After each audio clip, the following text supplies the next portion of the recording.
कोई तो है। सुबह का समय था। शौहरनपुर गांव के सभी लोग अपने अपने काम में व्यस्त थे। कोई खेतों में काम कर रहा था तो कोई अपनी गाय भैंसों को चारा दे रहा था। कुछ बच्चे गांव की नदी के पास गेंद से खेल रहे थे। खेलते खेलते तभी सोनू के हाथ से गेंद नदी में गिर जाती है। सोनू, तूने मेरी गेंद फेंकी है नदी में तो तू ही लाकर देगा। पर मैंने जानबूझकर तो नहीं फेंकी, तुम सबने देखा। मुझे कुछ नहीं पता, मुझे बस मेरी गेंद चाहिए। अरे छोड़ो ना, तुम दोनों एक गेंद के पीछे लड़ाई क्यों कर रहे हो? एक गेंद ही तो है ना, दूसरी खरीद लेंगे। वो गेंद मेरे मामा शहर से मेरे लिए लाए थे, जो इसने अभी अभी नदी में फेंक दी। तू बड़ी इसकी तरफदारी कर रहा है, तू ही क्यों नहीं ला देता मेरी गेंद? हाँ ठीक है, मैं ही लाऊंगा तेरी गेंद। पिंटू तरुण की गेंद लाने के लिए नदी में जाता है। सोनू उसे जाने से बहुत मना करता है क्योंकि गेंद पानी के बहाव से बहुत दूर जा चुकी थी, पर वो सोनू की एक नहीं सुनता और नदी में चला जाता है। नदी में जाते ही उसका पैर फिसल जाता है और वो ज़ोर ज़ोर से चिल्लाने लगता है, बचाओ बचाओ, कोई मुझे, मैं डूब रहा हूँ। तुम्हारी वजह से देखो क्या हो गया, पिंटू डूब रहा है। पिंटू, तुम चिंता ना करो, मैं अभी किसी को मदद के लिए लाता हूँ। सोनू गांव से किसी को बुलाकर लाता, उससे पहले पिंटू खुद ही पानी से बाहर आ जाता है। तभी सोनू पिंटू की माँ को अपने साथ लेकर आता है। मेरे बच्चे, तू नदी में क्यों गया था? अगर तुझे कुछ हो जाता तो मेरा क्या होता? पर तू बाहर कैसे आया?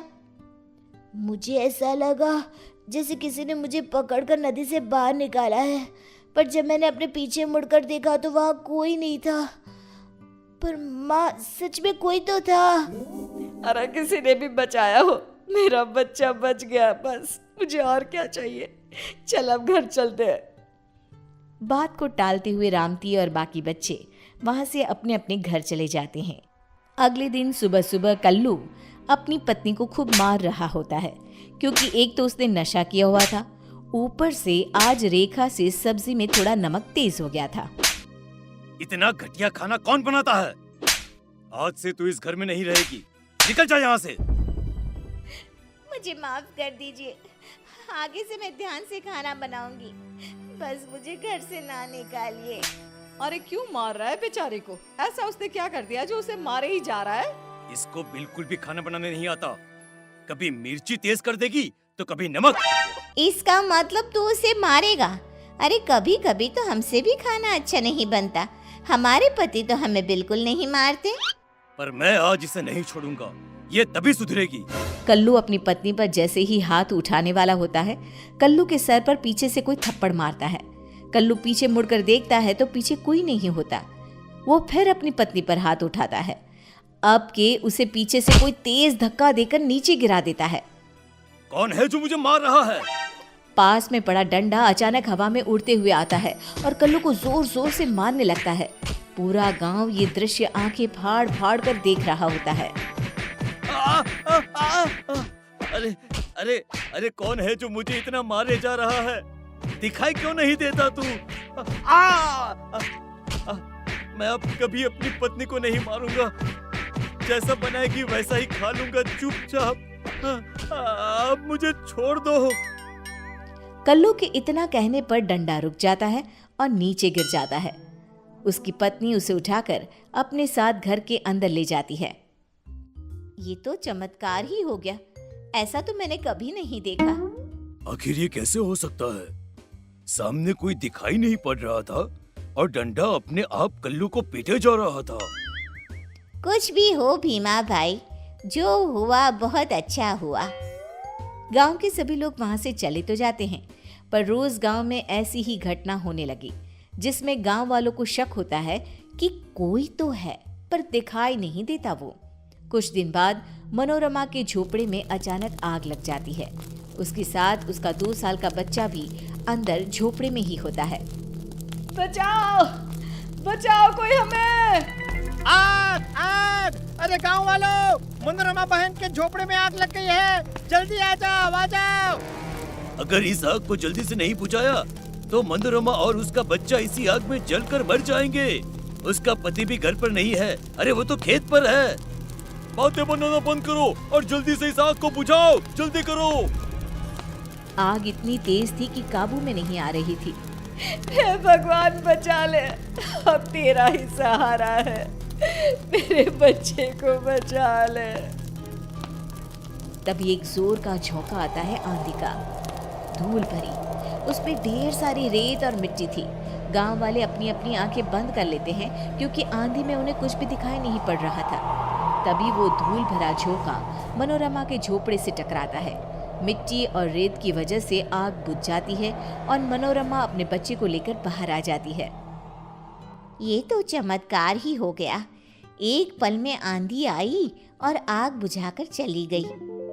ऐसा लग रहा है जैसे जानबूझकर किसी ने वो आग बुझाई हो। कोई तो था जिसने मेरी और मेरे बच्चे की जान बचाई, पर वो दिखाई नहीं दिया। ये हमारे गांव में क्या हो रहा है? कोई तो है पर वो हमें दिखाई क्यों नहीं देता? काकी ने बिल्कुल सही कहा। इस गांव में कभी भी कोई मुसीबत हो तो वो तुरंत आकर उसे बचा लेता है, पर कभी किसी ने उसे देखा नहीं, बस महसूस किया है। अरे मैं तो कहता हूँ क्यों न हम सब मंदिर के पंडित के पास चले। हाँ, ये सही रहेगा। वो पंडित जी बहुत पहुँचे हुए पंडित हैं, वो जरूर बताएंगे इसके बारे में। फिर सभी गांव वाले मिलकर मंदिर जाते हैं पंडित से मिलने। अरे भाई क्या हुआ? आज पूरा गांव मंदिर में कैसे? जरूर कोई बात है। आपने बिल्कुल सही कहा, हम सब आपसे उसके बारे में ही पूछने आए हैं, जो गांव में है तो सही पर दिखाई नहीं देता। पर हम सबको पूरा विश्वास है कोई तो है जो सबकी इतनी मदद करता है। तभी मंदिर की जोर से घंटी बजती है। सभी गांव वाले घंटी की तरफ देखते हैं पर वहां कोई नहीं होता। जो मैं देख सकता हूँ वो आप सब नहीं देख पा रहे। वो घंटी किसने बजाई ये सोच रहे हैं ना? हाँ पंडित जी, फिर वही कोई दिखाई क्यों नहीं देता? आपको तो सब दिखाई दे रहा है, तो बताइए ना कौन है वो? कौन है? वो भूत है, उसी ने घंटी बजाई है और वो बिल्कुल मेरे सामने खड़ा है। भूत का नाम सुनते ही सभी हैरान रह जाते हैं। पंडित अपने लोटे से जल लेकर भूत के ऊपर डालता है। तभी वो भूत सभी को दिखाई देने लगता है। सभी उस भूत को देखकर डरने लगते हैं। इस भूत से तुम सबको डरने की कोई जरूरत नहीं। आगे की कहानी अब तुम ही बताओ इन सबको। हाँ, मैं हूं वो जो कभी किसी के बच्चे को नदी से बचा रहा हूं तो कभी किसी को आग से। वो सब मैंने ही किया है और ये सब मैं इसलिए कर रहा हूं क्योंकि मुझे अपनी गलतियों पर बहुत पछतावा है। मैं वही चोर हूं जो अक्सर गांव में चोरी किया करता था। मैंने बहुत से घरों को लूटा था। ये सब उसी का प्रायश्चित है। मैं मर गया और भूत बन गया, फिर भी मुझे अपनी गलतियों का पछतावा होता रहा। एक दिन पंडित जी ने मुझे देखा और बोले, जिन घरों को तूने लूटा था उनकी रक्षा करना तेरा फर्ज बन गया है। तभी मुझे अपनी गलतियों की माफी मिलेगी और मुक्ति मिलेगी। अब तुम्हारा प्रायश्चित पूरा हुआ, मैं तुम्हें मुक्ति प्रदान करता हूँ। उसके बाद भूत उस गांव से हमेशा के लिए गायब हो गया।